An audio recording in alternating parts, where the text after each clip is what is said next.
sujet, ouverture ce matin à la Cour d'appel de Bamako des travaux de la première session ordinaire de la Cour d'assises 2021-2022. Au total, 176 affaires sont inscrites au rôle pour 370 accusés.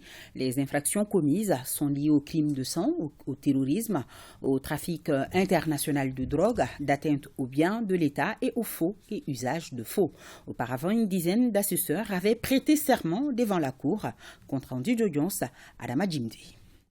Cette première session ordinaire de l'année en cours a à son rôle 176 affaires pour 370 accusés. Il s'agit d'une session ordinaire mais complexe en raison de son articulation. La première partie, consacrée à l'examen des crimes classiques, examinera 150 affaires pour 310 accusés. La deuxième prend en charge les crimes relevant de la compétence du pôle judiciaire spécialisé. Elle comporte 20 affaires pour 32 accusés. Enfin, la troisième branche est relative aux crimes relevant de la compétence du pôle économique et financier. Cette dernière compte 20 affaires pour 60 accusés. Pour le président, la Cour prendra toute sa responsabilité.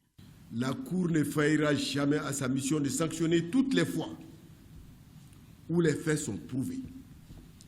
Mais elle le fera dans le strict respect des principes légaux, dont la présomption d'innocence, le droit de tout accusé d'être assisté d'un avocat, l'indépendance des juges, l'impartialité et la publicité des débats. Donc, dans le respect des droits de la défense. La présente cérémonie d'ouverture de la Cour d'assises, première de l'année 2022, se tient dans un contexte particulièrement difficile.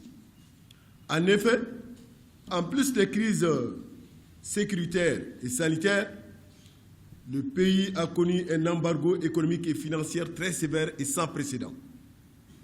La justice doit prendre les décisions courageuses répondant aux aspirations du peuple, selon le procureur général par intérim.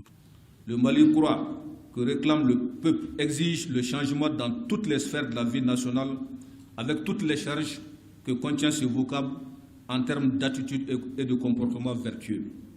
Le rôle de la justice dans cette volonté politique des autorités de la transition d'opérer ce nécessaire changement s'avère central.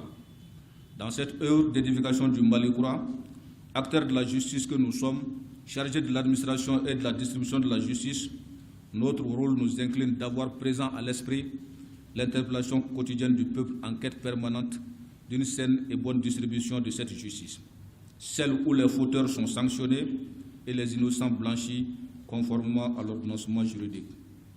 Quant aux représentants du barreau, les avocats comptent jouer à fond leur partition. Les vœux portés par le parquet, j'en suis d'accord. Nous souhaitons que vraiment notre pays puisse recueillir son indépendance, c'est-à-dire sa souveraineté pleine et entière.